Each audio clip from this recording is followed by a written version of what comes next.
European football মানে Messi রোনালদোর লড়াই বা এরকম খেলোয়াড়দের লড়াই, এগুলোই দেখতে আমরা অভ্যস্ত। বড় জোর এটা বার্সেলোনা রিয়াল মাদ্রিদ বা লিভারপুল চেলসি এরকম লড়াই দেখতে অভ্যস্ত। কিন্তু দেখেন ইউরোপিয়ান ফুটবলের একটা বড় জায়গা জুড়ে আছে ম্যানেজারদের রিলেশন। মানে আমরা যাদেরকে কোচ বলি, অ্যাকচুয়ালি তো ওনার ম্যানেজার। এই ম্যানেজারদের রিলেশন, তো সেই রিলেশনটা কিন্তু আমরা সবসময় একটু সাপে নেউলে দেখতে অভ্যস্ত। সেটার মধ্যে একটা রোমান্টিসিজম থাকে। ধরেন এই আর্সেন Wenger versus Alex Ferguson, sir Ferguson, ওনাদের একটা দারুণ লড়াই ছিল, কথার লড়াই ছিল, খুব ইন্টেলেকচুয়াল লেভেলের কথাবার্তা চালাচালি হতো দুজনের মধ্যে। বিশেষ করে পরস্পরের বিপক্ষে ম্যাচ থাকলে, Manchester United versus Arsenal match থাকলে দুর্দান্ত সব কথার লড়াই হতো। আবার রাফা বেনিতেজের সঙ্গে হতো, এরকম সব লড়াই ছিল। সবচেয়ে বেশি গন্ডগোল করা লোক নিশ্চয়ই আমাদের হোসে মরিনহো, তার সঙ্গে লড়াই ছিল না এমন কোনো লোক নাই। ওয়েঙ্গার, স্যার ফার্গুসন, এইদিকে পরে গার্দিওলা, রাফা বেনিতেজ, যার মুখোমুখি যখন হয়েছে এই লোক, আর গেছে তো দুনিয়ার সব জায়গায় গিয়ে জিতছে, তখনই তার সঙ্গে গন্ডগোল করছে। গন্ডগোল মানে খুবই রোমান্টিক গন্ডগোল। এই গন্ডগোলে খুচাখুচি আছে, পরস্পরের দুর্বলতা নিয়ে কথা বলা আছে, দিন শেষে প্রচুর রেসপেক্ট আছে। সেই জিনিসটা না একটা নতুন মাত্রা পেল এই যে লিভারপুল তাদের 20তম প্রিমিয়ার লিগ জেতার পরে। সেই মাত্রাটা কি? মাত্রাটা হচ্ছে একটা স্লোগান উঠলো পুরো লিভারপুল জুড়ে, পুরো অ্যানফিল্ড জুড়ে, ইয়র্গেন ক্লপ লা লা লা লা লা, ইয়র্গেন ক্লপ লা লা লা লা লা। কে তুললো এই স্লোগানটা? তুললেন আর্নে স্লট, মানে লিভারপুলের এখনকার ম্যানেজার। দেখেন আমরা ওই যে বললাম যে দুই ম্যানেজারের মারামারি, কাটাকাটি, রোমান্টিক লড়াই এগুলো দেখছি, কিন্তু এক ম্যানেজারের আরেক ম্যানেজারের প্রতি এই যে রেসপেক্ট, এই যে আত্মসমর্পণ, এটা এর আগে দেখি নাই। সেই জিনিসটা নিয়ে আজকে একটু কথা বলবো, এবং বেশি কথা বলবো ইয়র্গেন ক্লপকে নিয়ে, যাকে আধুনিক ফুটবলে one of the great coach বলা হয়, কেউ কেউ গ্রেটেস্ট কোচ বলেন। সে যাই হোক, সেসব তর্কে না যাই, ক্লপকে নিয়ে দু চারটে কথা বলবো, এবং স্লট কিভাবে ক্লপের প্রতি এই যে তার কৃতজ্ঞতা প্রকাশ করছেন সেই জিনিসগুলো একটু বলবো। দেখেন এই 2025 সালে এসে আমাদের আর এটা বুঝায় বলার কোনো দরকার নেই যে ইয়র্গেন ক্লপ কে বা কি বা কেন গুরুত্বপূর্ণ। এর কোনো প্রশ্নের উত্তর এখন আর দেওয়ার দরকার নেই। মানে তার ওই যে গেগেন প্রেসিং বা যেসব টেকনিক্যাল আবিষ্কার তার মাধ্যমে হয়েছে, এগুলো নিয়েও এখন আর কথা বলা খুব জরুরি না। এগুলো আমার মনে হয় যারা এইসব খেলা ফলো করেন বা করেন না, প্রত্যেকের আসলে মুখস্থ হয়ে যাওয়ার কথা। মানে ক্লপের গুরুত্ব নিয়ে কথা না বলে আমি বলি যে দেখেন, ক্লপ যখন সেই মেন্স 5-এর হয়ে খেলতেন, তখন ক্লপের নাম আমরা জানতাম না, ফ্রাঙ্কলি স্পিকিং। অত বড় স্টারও বোধহয় ছিলেন না। কিন্তু ইন্টারেস্টিং হচ্ছে তারা নিয়ে পরে পড়াশোনা করতে গিয়ে, যখন লিভারপুলে এইসব কাণ্ড টাণ্ড করতেছে এসে, মানে এইরকম সব বিপুল রেকর্ড ভেঙে দিচ্ছে, সেই সময় পড়াশোনা করতে গিয়ে দেখলাম যে এই লোক মেন্সে লম্বা সময় খেলছে, 11 বা 12 বছর খেলছে। এবং ওইখানে একটা মজা আবিষ্কার করলাম, সে কিন্তু তার ক্যারিয়ারের মেন্সে প্রথম অর্ধেক স্ট্রাইকার হিসেবে খেলছে, একদম আউট স্ট্রাইকার। মানে কোনো এমন না যে প্লে মেকার বা ওই বক্স টু বক্স মিডফিল্ডার, এসব না, আউট স্ট্রাইকার। আবার 95 পর থেকে মানে ক্যারিয়ারের শেষ অংশটা জেনুইন ডিফেন্ডার হিসেবে খেলছে, এবং সেটাও আবার ওই রকম না যে ডিফেন্সিভ মিডফিল্ডার। এটা আপনি কোনোভাবে ভাবেন না যে মাসচেরানোর গল্প। একদম স্ট্রাইকার হিসেবে খেলছে প্রথম অংশ, আবার জেনুইন সেন্ট্রাল ডিফেন্ডার হিসেবে খেলছে পরের অংশ। এই এত বড় একটা বিবর্তন যে লোকটার ক্যারিয়ারে হয়, সে লোকটা পরবর্তীকালে যে টেকনিক দিয়ে পৃথিবীরে আচ্ছন্ন করে ফেলবে, এটা খুব স্বাভাবিক। আমার মজার ব্যাপার হচ্ছে উনি যখন মেয়েজের খেলেন, তখনই কিন্তু স্পোর্টস সায়েন্সে ডিপ্লোমা করে ফেলছেন। এবং তার পড়াশোনা আপনি দেখবেন, একটা জিনিস আমি এই যে বারবার বলি যে পড়াশোনা পড়াশোনা পড়াশোনা, এটা কেন গুরুত্বপূর্ণ আপনি এই লোকগুলোর দিকে তাকালে বুঝবেন। এই যে পেপ গার্দিওলা, ইয়র্গেন ক্লপ, বা আপনারা যারে মূলত ঠাট্টার চরিত্র হিসাবে জানেন, অথচ দুর্দান্ত সফল মানুষ, আমাদের মরিনহোকে নিয়ে একটা পর্ব করব বলে ভাবি গত মেলা দিন ধরে। কিন্তু সমস্যা হচ্ছে ইদানিং দেখি আপনারা লম্বা কন্টেন্ট আর অনেকে পছন্দ করতেছেন না। এখন মরিনহোরে নিয়ে তো আসলে আধা ঘন্টা 1 ঘন্টার নিচে বললে লাভ নাই, তাহলে বোঝাই যাবে না। তো যাই হোক, সে মরিনহো চারদিকে তাকান, আর স্যার ফার্গুসন, বিল শ্যাঙ্কলি বা আর্সেন ওয়েঙ্গার, এদের কথা বাদ দিলাম। এই যে আধুনিক যুগে যারা গ্রেট, এদের কিন্তু মূল অ্যাসেট একটা বড় পড়াশোনা, পাণ্ডিত্য। শুধু মাঠের খেলা দিয়ে এরা এত বড় পণ্ডিত বা এত বড় আবিষ্কারক হয় নাই, প্রচুর পড়াশোনা করে, সেই জিনিসটা ক্লপ করছেন, প্রচন্ড পড়াশোনা করছেন, ফিলোসফি পড়ছেন, স্পোর্টস সায়েন্স পড়ছেন, এবং সেটা কোচিং এর শুরুতেই উনি খুব আর্লি এজে কোচিং শুরু করাচ্ছেন ছোট্ট একটা দলের। ছোট একটা দল বলা ঠিক হলো না, বুন্দেসলিগায় তো মেইন্স বেশ ভালো দল, মেইন্স এর কোচিং করাচ্ছেন এবং মেইন্স নিয়ে কিন্তু বেশ সাকসেসও পাইছেন। মানে সাকসেস বলতে কি, মেইন্স তো কখনো বুন্দেসলিগা জয়ের দৌড়ে থাকা দল না, তারপরেও তাদেরকে একবার রেলিগেশন থেকে টাইনে তুলছেন। যে সময় উনি মেইন্সের দায়িত্ব নিলেন সেই সময় মেইন্স বোধহয় রেলিগেটেড হয়ে গেছিল বা তারপরে গেছিল, আমার ঠিক মনে নেই, কিন্তু ওই সময় বেশ কাজ করছেন মেইন্সে নিয়ে। কিন্তু তার মূলত যে জিনিসটা প্রথম মানে ক্লপরে নিয়ে হইচই শুরু হলো সেটা হচ্ছে বরুসিয়া ডর্টমুন্ডরে নিয়ে। দেখেন ডর্টমুন্ড আজকে কিন্তু অনেক বড় ক্লাব, অনেক বড় ক্লাব, বুন্দেসলিগায় তারা রেগুলার বায়ার্নের সঙ্গে ফাইট দেয়, কিন্তু এই জায়গাটা আনছে কিন্তু এই লোকটা, এই ক্লব। সেটা কিভাবে আনছে, ক্লব যখন ডর্টমুন্ডের দায়িত্ব নিল তখন ডর্টমুন্ড লিগে আগের বছর শেষ করছে 13, 12 বা 14 এরকম একটা পজিশনে, এক্সাক্ট মনে করতে পারতেছে না, গুগল করলে তো বলতে পারবো, কিন্তু এটাতে কিছু যায় আসে না। 12, 13, 14 এরকম একটা পজিশনে শেষ করছিল আগের সিজনটা। সেই ডর্টমুন্ড সাইন করালো মেন্স থেকে এনে ক্লবকে, ক্লব ম্যাজিক শুরু করলেন, জাস্ট ম্যাজিক করলেন। সে ম্যাজিকটাকে ডর্টমুন্ডকে টানা পর পর 2টা বুন্দেসলিগা জিতালেন। কিছু জিনিস তো পৃথিবীতে মিথ হয়ে আছে, তার ভিতরে একটা হচ্ছে যে বুন্দেসলিগা বায়ার্নের, বায়ার্ন বুন্দেসলিগা জিতবে, এই জিনিসটা মোটামুটি কনফার্ম, বুন্দেসলিগা জিতবে, ওই যে এফবি ফোকাল কাপ না কি বলে ওরা, ওই কাপ জিতবে, দেখবে চ্যাম্পিয়ন্স লিগও জিতবে, এই মোটামুটি নিয়তি। তার মধ্যে থেকে ডর্টমুন্ডকে এনে টানা 2বার লিগ জেতানো, এটা অবিশ্বাস্য একটা ব্যাপার ছিল, অবিশ্বাস্য একটা ব্যাপার ছিল। শুধু টানা 2বার লিগ জিতলো তা না, একটা কাপ জিতলো, 2বার কাপের রানার আপ হলো, চ্যাম্পিয়ন্স লিগ ফাইনাল খেলে ফেললো, অল্পের জন্য ট্রেবল জেতা হলো না। এটা বিরাট ব্যাপার হয়ে যেত যে ডর্টমুন্ডের মতো দলের দায়িত্ব নিয়ে একটা লোক সেকেন্ড সিজনে ট্রেবল জিতে ফেলছে। প্রায় সেই ঘটনা ঘটে গেছিল, কিন্তু সেই ঘটনাটা না ঘটলেও সারা পৃথিবী বুঝে ফেললো যে ক্লপ, ক্লপ নামে একটা ম্যাজিশিয়ান কোচ চলে আসছেন। ম্যাজিশিয়ান কোচটা কি আসলে, এই যে আজকাল অনেকে হ্যান্সি ফ্লিককে ম্যাজিশিয়ান বলেন, বা আমাদের পেপকে তো সবাই ম্যাজিশিয়ানই বলতো। এই এবারে সিজনের মহা দুর্ঘটনা, তারপরেও তারা 4 নম্বরে চলে আসছে মনে হয়, তারা চ্যাম্পিয়ন্স লিগ খেলবে। ও মাই গুডনেস, কি কামব্যাকটা করলো, এটাও দুর্দান্ত একটা ব্যাপার হলো। যাই হোক, এই যে ম্যাজিশিয়ান কোচরা, এদের তো কিছু নির্দিষ্ট ফিলোসফি থাকে, এই জায়গাটায় পেপ গার্দিওলা একটা কাজ করছে, মানে এটা আমার পার্সোনাল অবজারভেশন, আমি এ নিয়ে খুব ভালো কংক্রিট কোনো লেখা পাই নাই, আর যেহেতু নিজে টেকনিক্যাল ব্যাপার স্যাপার অত ভালো বুঝি না, ফলে এইটা নিয়ে আমার কন্টেন্ট করার সাহস নাই। কিন্তু আমি একটা জিনিস বুঝি যে পেপ যখন বার্সেলোনা থেকে মানে স্পেন থেকে জার্মানিতে গেল, বায়ার্নে গেল, তখন আসলে ওই যে টিকি টাকা, বা আপনি যদি টোটাল ফুটবল বলেন, আয়াক্স থেকে যেটা শুরু হয়েছিল পরে ক্রুয়েফের হাত ধরে আসছে বার্সেলোনায়, এই জিনিসটার একটা বিশ্বায়ন হয়েছে, এই জিনিসটার একটা বিশ্বায়ন হয়েছে পেপের বায়ার্নে আসার ভিতর থেকে।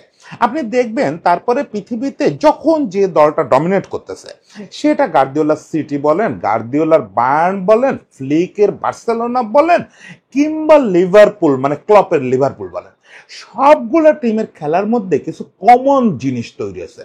প্রত্যেকে তো নানা রকম ইম্প্রোভাইজ করতেছে, কিন্তু সেই কমন জিনিসটা কি, যে প্রচুর বল পজিশন ধরে রাখা, উদ্দেশ্যমূলক ভাবে প্রতিপক্ষের একদম পোস্টের গায়ে গিয়ে পাস করতে থাকা নিজেদের ভিতরে, এবং বল উইনিং মেন্টালিটি ভয়ানক। এর ভিতরে আমরা নানা রকম ভেরিয়েশন দেখি, ফ্লিকের যেমন হাইলাইন ডিফেন্স আছে, ক্লপের সেই জায়গায় ছিল গেগেন প্রেসিং। এখন ক্লব যেটা করলেন, বায়ার্নে যখন পেপ একটা নতুন ভার্সনের টিকিট টাকা করতেছে, আমি ওই সময় একটা স্টোরি করছিলাম, দেখেন একসময় কিন্তু ফুটবল নিয়ে লিখতাম, একেবারে কিছু পারতাম না তা না, ওই সময় একটা স্টোরি করছিলাম টিকিট টাকা ভার্সন 2.0 জার্মান স্টাইল, যেটা মূলত লিখছিলাম হচ্ছে 2014 সালে জার্মান টিমটারে নিয়ে, যেটা জোয়াকিম লো খেলাইছিলেন, টিকি টাকা ভার্সন 2.0 জার্মান স্টাইল, ওইটা নিয়ে গল্প করা যাবে, একটু টেকনিকে যদি সবল হইতাম তাহলে এগুলো নিয়ে দারুণ বলা যেত। যাই হোক, ঠিক ওই টাইমটায় সারা পৃথিবীতে যখন এই টিকি টাকা কেন্দ্রিক একটা বিপ্লব হচ্ছে, সেই বিপ্লবেই ইম্প্রোভাইজ করে ক্লপ একটা নতুন আকার দিলেন। সেইটাকে তখন না, লিভারপুলে আসার পরে সেই জিনিসটার যে কি ফাংশনটা, ক্লপের যেটা মেইন আবিষ্কার, সেটাকে লোকেরা বললো গেগেন প্রেসিং। গেগেন প্রেসিংটা কি, এটা ক্লপ অথরাইজ করেন এই টার্মটাকে। ক্লপ বলেন এটা একটা আর্ট, এবং এই আর্টটার মূল কাজ হচ্ছে প্রতিপক্ষের সবচেয়ে ভঙ্গুর অবস্থায় আপনাকে বল উইন করতে হবে। সেটা কিভাবে, আপনি যখন আক্রমণে ওঠেন তখন তো আপনি বল প্রায় লুজ করেন। প্রত্যেকটা আক্রমণ মানেই তো আপনি গোল পান তা না। ওই গিয়ে প্রতিপক্ষের হাপে গিয়ে আপনি বল হারায় ফেলেন, প্রতিপক্ষের ডিফেন্ডার বল কেড়ে নেয়। এরপরে আপনি কি করেন? ন্যাচারালি এর আগে আমরা ফুটবলে কি দেখছি, আবার যে টিমটা আক্রমণ করছিল তারা আবার একটু পিছায় আসে, পিছায় এসে অ্যাটলিস্ট মিড লাইনের কাছে এসে রিগ্রুপ হয়, প্রত্যেকে শান্ত হয়, বলটা আবার জেতার চেষ্টা করে, আস্তে আস্তে আগায়, আগায় বলটা আবার যদি পারে কেড়ে নেয়। ক্লব বললেন যে না, এটা চলবে না। তুমি বল হারাইছো কোথায়? তুমি বল হারাইছো প্রতিপক্ষের ডিবক্সের কাছাকাছি, তোমাকে ওখানেই বল কেড়ে নিতে হবে। এবং কার কাছ থেকে কেড়ে নিতে হবে? যে তোমার কাছ থেকে কেড়ে নিছে সম্ভব হলে তার কাছ থেকে। কেন? এখানে ক্লব দারুণ একটা যুক্তি দিচ্ছেন যে যে মুহূর্তে সে তোমার কাছ থেকে বল নিছিল, কেড়ে নিছিল, সেই মুহূর্তে তার মনোযোগ জুড়ে আসলে কি ছিল সেটা একটু ভাবার চেষ্টা করো। সে আসলে ভাবতেছিল যে বলটা যে কোনো মূল্যে আমাকে কোনো মিডফিল্ডারকে দিয়ে দিতে হবে। কারণ আমরা ধরেই নিচ্ছি যে বলটা ওই অ্যাটাকার লুজ করছিল কোনো ডিফেন্ডারের কাছে। ডিফেন্ডার ওই মুহূর্তে বল রাখতে চায় না, কারণ সে বলটা দ্রুত সরায় দিতে চায়। আমাদের দেশে আপনি একটা জিনিস দেখবেন যে অ্যাটাক থেকে যদি বল কোনো ডিফেন্ডার উইন করে, একটা মজার কাজ করে, এটা আমরা গ্রামের মাঠেও দেখতাম, দুম করে লাথি মেরে বের করে দিত। দেখছেন না এই দৃশ্য? এটা কেন করে? কারণ সে মানসিকভাবে ওই সময় খুব ভঙ্গুর থাকে। সে ওই ভয়ে বল পায়ে রাখতে চায় না, যে আমি যদি বল পায়ে রাখি তাহলে যদি নিয়ন্ত্রণ করতে না পারি। ফলে সে দ্রুততম সময়ে ইউরোপে অ্যাটলিস্ট লাথি মেরে বের করে দেয় না, তারা যেটা করে দ্রুত মিডফিল্ডারকে দিয়ে দিতে চায় বা দ্রুত একটা সিদ্ধান্তে আসতে চায়। ওই কয়েক সেকেন্ড সে খুব ভার্নাবেল থাকে। এই যে ভার্নাবেল টাইমটা, ক্লব বললেন যে এই টাইমটা কাজে লাগাইতে হবে। তুমি বল হারাইছো, ঠিক আছে, ডোন্ট বি আপসেট, ওইটা নিয়ে ভাবো না, রিগ্রুপ করার চিন্তা করো না, ওইখান থেকেই আবার উইন করো। ওর ওই যে মানসিক দুর্বলতার যে কয়েক সেকেন্ড টাইম, ওই টাইমের মধ্যে ওরা পাল্টা অ্যাটাক করে ওর কাছ থেকে বল কেড়ে নাও। যদি সেটা করতে পারো তোমার গোলের সম্ভাবনা অনেক বেড়ে যাবে। মানে প্রথমে এটাকে তুমি যতটা সম্ভাবনা নিয়ে ঢুকতেছ তার চেয়ে অনেক বেশি সম্ভাবনা বেড়ে যাবে, কারণ তখন তুমি ডিফেন্ডারের কাছ থেকে বল কেড়ে নিলে, তোমার বল ডিফেন্স করার জন্য আর খুব বেশি লোক অবশিষ্ট নাই। এটাকে উনি বললেন গেগেন প্রেসিং। এইটা মূলত সাচ্চির কাছ থেকে আসছে বলে ক্লব দাবি করেন যে সাচ্চির কাছ থেকে উনি শিখছিলেন। যাই হোক, সেটা আলাদা ব্যাপার, কিন্তু এই গেগেন প্রেসিং এর নানা রূপ আমরা আবার দেখলাম। যেমন টিকি টাকারও নানা রূপ ওই সময়টায় দেখলাম। এই কয়েক বছরে ফুটবলের যে ভয়াবহ বিবর্তনগুলো হলো সেটা কয়েকটা লাইন ধরে ঘুরতেছে দেখবেন। টিকি টাকা বা টোটাল ফুটবল, তারপরে এই যে হাইলাইন ডিফেন্স বা গেগেন প্রেসিং। এই হাইলাইন ডিফেন্স যেটা ফ্লিক এখন করতেছেন, ফ্লিক অ্যাকচুয়ালি যেটা করতেছেন ক্লব আর গার্দিওলা এই দুইটারে ব্লেন্ড করতেছেন। ওটা নিয়ে একদিন বলছিলাম না ফ্লিকের খেলার স্টাইল নিয়ে, যাই হোক, বললে বলছি, না বললে না বলছি। ফ্লিক যেটা করতেছেন হাইল্যান্ড ডিফেন্স, ওই জিনিসটাও কিন্তু হাইল্যান্ড ডিফেন্স এর সঙ্গে শুরু যুক্ত হচ্ছে অফসাইড ট্র্যাপ। কিন্তু বেসিক্যালি ওই থিওরিটা একই, যে আপনাকে অপোনেন্টের ডি বক্সে বল জিততে হবে। এবং এই থিওরিটা যে কত কার্যকর, কত কার্যকর সেইটা আসলে ক্লব দেখালেন লিভারপুলে এসে। লিভারপুল ইংল্যান্ডের এখন তো অফিসিয়ালি সবচেয়ে সফল ক্লাব। এই 20তম লিগ জেতার ভিতর থেকে অফিসিয়ালি সবচেয়ে সফল ক্লাব হলো, যদিও যৌথভাবে 20তম লিগ জিতছে তারা, কিন্তু তাদের 6টা চ্যাম্পিয়ন্স লিগ আছে, ফলে তারা সবচেয়ে সফল ক্লাব। কিন্তু সবচেয়ে সফল ক্লাব হলে হবে কি, লিভারপুল কিন্তু সেই 90-এর পর থেকে দীর্ঘদিন পর্যন্ত 2019 পর্যন্ত, মানে অলমোস্ট 2 দশক একটা বিরাট হতাশা নিয়ে চলতেছিল।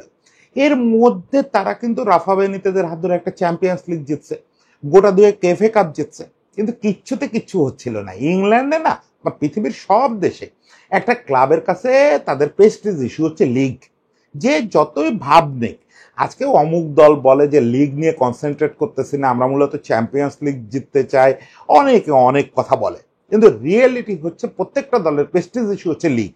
আগে তুমি লিগ যেত, তারপরে চ্যাম্পিয়ন্স লিগ জিতলা, কাপ জিতলা, ক্লাব ওয়ার্ল্ড কাপ জিতলা, এগুলো পরে ব্যাপার, এগুলো সব হচ্ছে চেরি অন দ্য কেক। কিন্তু কেকটা তো লাগবে, কেকটা হচ্ছে প্রিমিয়ার লিগ। সেই প্রিমিয়ার লিগ লিভারপুল, যারা প্রিমিয়ার লিগ না, লিভারপুল সর্বশেষ যখন লিগ জিতছে তখন প্রিমিয়ার লিগ হয়ও নাই, তখন ওইটা ছিল ফার্স্ট ডিভিশন। সেই ফার্স্ট ডিভিশন আমলে, মানে 1989-90 সিজনে সর্বশেষ লিভারপুল লিগ জিতছে।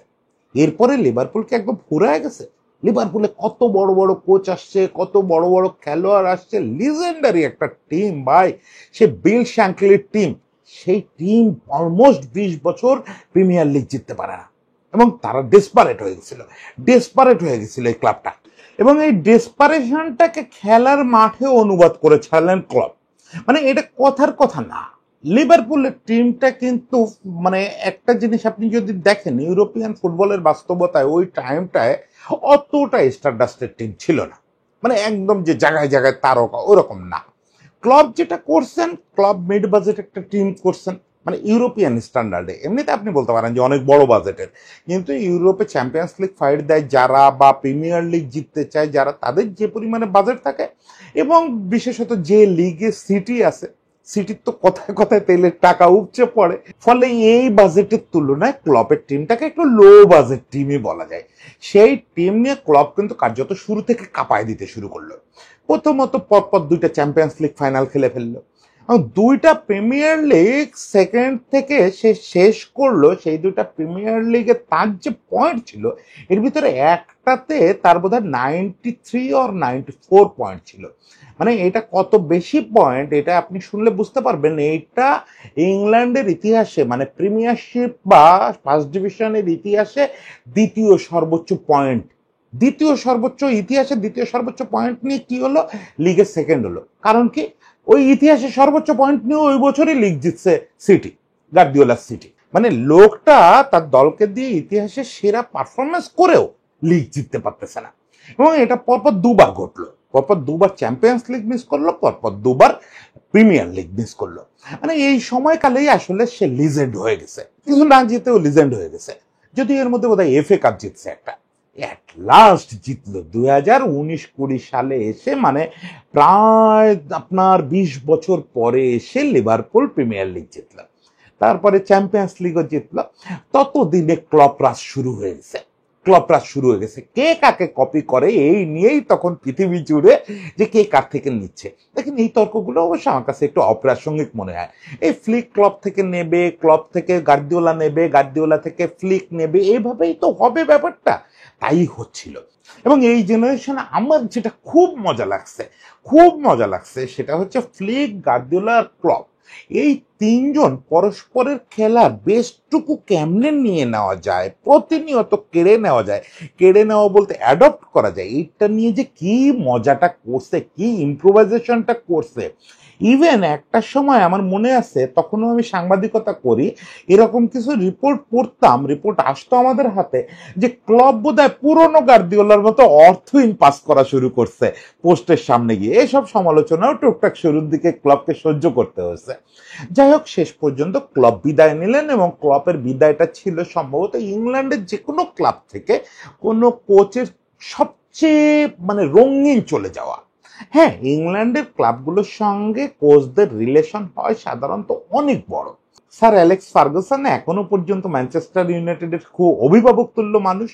যদিও ইউনাইটেডের মাঝে খুব বাজে একটা ডিসিশন নিছে, যে স্যার ফার্গির যে বরাদ্দ, ওদের গভর্নিং বডি ফার্গি যখন রিটায়ার্ড করেন তখন ওনার জন্য অনেক বরাদ্দ রাখছে, যে ওনার নামে কিছু VIP বক্স থাকবে, কিছু টিকিট থাকবে, এছাড়াও ওনার কিছু বিশেষ এন্ট্রি থাকবে, উনি যখন তখন ড্রেসিং রুমে ঢুকতে পারবেন। গত সিজনে ওদের এখন যে মালিকরা, এই মালিকরা তো আসলে অত বেশি ফুটবল ওরিয়েন্টেড না, US বেস মালিক, আমেরিকান মালিক।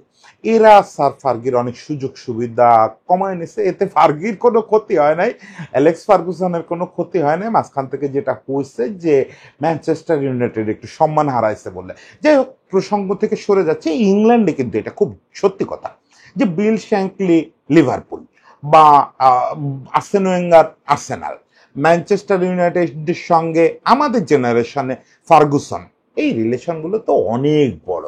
ফলে একটা ক্লাবের সঙ্গে এই রিলেশন আমরা দেখছি, কিন্তু তারপরেও এটা সত্যি যে খুব অল্প সময় রিলেশন হলেও, এবং ভিনদেশি কেউ একজন হওয়া সত্ত্বেও, ইয়র্গেন ক্লপ তো জার্মান, সেখানে একজন জার্মান লোকের জন্য লিভারপুল যে আবেগটা দেখাইছে, সেদিন কার্যত লিভারপুল শহর, এই মার্সিসাইড শহর একদম স্তব্ধ হয়ে গেছিল পুরো। আমি মানে খেলা অত বেশি সিরিয়াসলি না দেখলেও ওই আবেগময় দৃশ্যগুলো মিস করি না। পরে ইউটিউবে দেখে নেই, এখনো পাওয়া যায়, আপনারা চাইলে ওই দৃশ্যটা দেখতে পারেন। ওর যে ফেয়ারওয়েলটা, ওর জন্য কি চমৎকার আয়োজন করছিল, এবং পুরো অ্যানফিল্ড ওই দিন লাল হয়ে গেছিল। অ্যানফিল্ড তো সবসময় লাল থাকে, কিন্তু ওই দিন একটু বেশি লাল মনে হচ্ছিল, বেশি লাল মনে হচ্ছিল।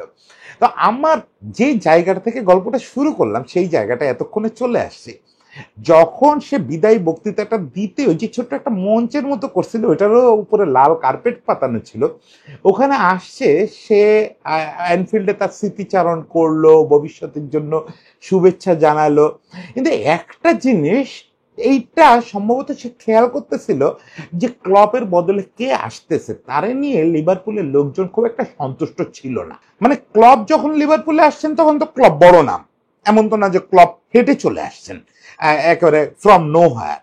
কিন্তু আর্নে স্লট তো আসলে ওরকম বড় নাম না, মানে ইন্টারন্যাশনালি খুব অ্যাক্লেমড কেউ না। তাকে যারা চিনতেন তারা বলতেন যে এই লোক আবার অন্য লেভেলের জিনিস। কিন্তু সেই জানাটা কতটুকু, ডাচ ফুটবল মানেই মজা, এই জায়গাটায় যাচ্ছি, শেষ পর্যন্ত এই জায়গাটায় যাচ্ছি। ডাচ ফুটবলে সেই অ্যাটাকিং ব্যাপারটা আছে তার ভিতরে, এটা আমরা শুনতেছিলাম, পড়তেছিলাম, কিন্তু লিভারপুলের লোকজন সন্তুষ্ট ছিল না। যদিও তারা সবসময় ওই স্লোগান দেয় যে you will never walk alone, তারপরেও তারা আসলে স্লটকে অনেকটাই একা ছেড়ে দিচ্ছিল যে আসতেছে আসো, কিন্তু আমাদের ক্লবের জায়গা তুমি নিতে পারবা বলে মনে হয় না। সেই জিনিসটা ক্লব ফিল করতেছিলেন সম্ভবত। উনি বক্তৃতার একটা পর্যায়ে বললেন যে এখন আমাদের সময় আসছে সামনে তাকানোর, আর্নে স্লট আসতেছে, আর্নে স্লট এসে দলের দায়িত্ব নেবে। আমি বিশ্বাস করি যে সে দলকে আরো আগায় নেবে, কারণ সে কোচ হিসাবে আমার থেকেও অ্যাটাকিং। লোকজন বিশ্বাস করতেছিল বলে মনে হয় না, পুরো স্টেডিয়াম চুপ, স্টেডিয়ামের কারোর কোনো রেসপন্স নাই। হঠাৎ করে উনি একটা কাজ করলেন, মাইক্রোফোনটা মুখের কাছে নিয়ে আর্নে স্লট লা লা লা, আর্নে স্লট লা লা লা, এই স্লোগান শুরু করলেন। দুঃখের ব্যাপার হচ্ছে ক্লব এই স্লোগানে খুব একটা সাড়া পান নাই, গ্যালারি তার সঙ্গে খুব একটা সুর মিলায় নাই। তারপরে ইতিহাস কি হচ্ছে আপনারা জানেন, ক্লবের রেখে যাওয়া দল নিয়ে স্লট 4 ম্যাচ বাকি থাকতে প্রথম সিজনেই প্রিমিয়ার লিগ জিতে গেছেন। এবং সেইটা যে জিতছেন, স্লট দেখাইছেন যে তার নিজস্বতা আছে। একটা হচ্ছে যে স্লট নিজে এই ম্যাচের শেষে একটা ইন্টারভিউতে, মানে ওই লিভারপুল এফসির যে টিভি, ওদের টিভিতে ইন্টারভিউতে বলতেছিলেন, শুনতেছিলাম যে আমি আসলে কৃতজ্ঞ ক্লবের প্রতি এই কারণে যে ক্লব যে কালচারটা এবং যে টিমটা রেখে গেছেন আমি তো ওইটা নিয়েই আগাইছি, বলে আমাকে নতুন কিছু করতে হয় নাই। না, এটা সত্যি না, স্লট অনেক নতুন কিছু করছেন। আমি এই সিজনে টুকটাক 2-4টা ম্যাচ যেটা দেখছি, যে স্লট জেনুইন ডাচ কোচ, যে ডাচ থেকে কিন্তু এই সব কিছু শুরু হয়েছিল, যে আয়াক্স একাডেমি থেকে এই টোটাল ফুটবল টিকি টাকা হয়ে হাই প্রেসিং থেকে শুরু করে গেগেন প্রেসিং কত কি হলো, আবার দেখেন সেই জিনিসটা মিলল গিয়ে এক ডাচ কোচের হাতে। এবং সে আবার ওই বেসিকটাকে কাজে লাগায়, মানে ক্লব জিনিসটাকে যে পর্যন্ত এনে নিয়ে গেছিল যে গেগেন প্রেসিং করতে হবে, ওই বক্সের সামনে গিয়ে পাসিং করতে হবে, যেটাকে অনেক অর্থহীন বলতেছিল, মানে যে সমালোচনা একসময় গার্দিওলাকে বা এনরিকেকে সহ্য করতে হয়েছে, সেই কাজটাকে বন্ধ করে দিয়ে সে কি করলো, ওইখানে ডাচ স্টাইলে অনেকটাই টোটাল ফুটবলের মতো অ্যাটাক করা শুরু করলো। মানে সে গেগেন প্রেস করবে, সে ওখানে গিয়ে টিকি টাকা করবে এবং আলটিমেটলি খুব দ্রুত গোলের চেষ্টা করবে। এই যে রেজাল্ট ওরিয়েন্টেড টিকি টাকা, এই কাজটা সে করলো। এইগুলা নিয়ে মজা হইতে পারে, অনেক মজা হইতে পারে যে নিয়তি কিভাবে ঘুরাইতে ঘুরাইতে একটা ডাচম্যানের হাতে আবার নিয়ে গেল সেই ফুটবলটাকে, এবং সেই স্লট জিতলো। যতক্ষণে জিতলো ততক্ষণে কিন্তু লিভারপুলকে আর চেনানো দরকার হচ্ছে না যে আর্নে স্লট আসতেছে, ততক্ষণে আর্নে স্লট তাদের কাছে হিরো। এবার পরশু রাতে আর্নে স্লট যখন মাঠে ঢুকলো তখনও তো লিগের 4 ম্যাচ বাকি, কিন্তু শিরোপা উৎসব হয়ে গেল। শিরোপা উৎসবের পর তার কাছে মাইক্রোফোন গেল দর্শকের উদ্দেশ্যে কথা বলার জন্য। সে বলল যে আসো আমরা একটা স্লোগান রিপিট করি। কি সেই স্লোগান? সে এবার মাইক্রোফোনের সামনে শুরু করলো, ইয়র্গেন ক্লপ লা লা লা, ইয়র্গেন ক্লপ লা লা লা। এই হচ্ছে সেই প্রেম, যে প্রেমের শুরুটা করে দিয়ে গেছিলেন ক্লপ ওই স্লট লালা লালা বলে, সেই প্রেমের শেষটা বা বলা যায় আপাতত একটা জ্যোতিটা আনলেন স্লট ক্লপ লালা লালা বলে। এই জিনিসটা নিয়ে স্লট একটা ইন্টারভিউ অলরেডি দিচ্ছেন অন্য একটা মিডিয়াতে, সেখানে স্লট বলতেছিলেন যে ক্লব যখন আমাকে নিয়ে স্লোগানটা দিল, ওই গানটা করলো, এটা এক লাইনের একটা গান বলবো আমি, তখন আসলে আমার লাইফটা চেঞ্জ হয়ে গেল। আমি যখন লিভারপুলে পা রাখতেছি তখন আমি কেউ না, তখন আমাকে ইউরোপিয়ান ফুটবল ওইভাবে চেনে না। ডাচটা চেনে, ওরা চেনে, কিন্তু ইউরোপের এই অংশটা আমাকে খুব একটা চেনে না, মানে টপ 5 লিগ বলতে আমরা যাদের বুঝি সেই জায়গাটায় একজন সিনিয়র কোচ এবং একজন বিশ্বকাপানো কোচ, একজন লিজেন্ড, সে আমাকে নিয়ে স্লোগান দিয়ে যাচ্ছে। তারপরে আমার আর আসলে খুব বেশি পেছনে তাকাতে হয় নাই। এই লিভারপুল খুব দ্রুত আমাকে আপন করে নিয়েছে। কেন? তাদের সবচেয়ে প্রিয় মানুষটা আমাকে নিয়ে স্লোগান দিছে। তারা সবচেয়ে বেশি ফলো করে যে লোকটার কথা, সেই লোকটা বলছে আমার পাশে থাকতে। তারা আমার পাশে থাকছে। এই দর্শকরা আমাকে এক মুহূর্তের জন্য ছেড়ে যায় নাই। এবং সে একটা মজার গল্প বলতেছিল যে আমি যখন বাসায় থাকি লিভারপুলে, আমি যখন বাসায় থাকি তখন মাঝে মাঝে শুনি আমার বাসার সামনের রাস্তা থেকে কিছু লোকজন ওই বলতে বলতে যাচ্ছে আর্নে স্লট লা লা লা। আজকে যখন আমি সুযোগ পাইলাম মাইক্রোফোনটা ধরার, লিগ শিরোপা হাতে, তখন আমার মুখ থেকে অন্য কিছু আর কিভাবে বেরোয়? আমি তো বলবোই যে ইয়র্গেন ক্লপ লা লা লা। আমরা এরকম সব কোচকে নিয়ে লা লা লা বলতে চাই, এবং আমরা বলতে চাই যে কোচরা যে উপন্যাস লিখে যাচ্ছেন একের পর এক, এই উপন্যাসগুলো কোনো একটা জায়গায় একত্রিত হবে। আমরা কোচদের এই মজাটা একটা জায়গায় একদিন পড়তে চাই বা দেখতে চাই। কে যেন অল্প হলেও একটু গল্প একদিন আমিও করতে পারি। সবাই ভালো থাকবেন, সবার জন্য শুভেচ্ছা।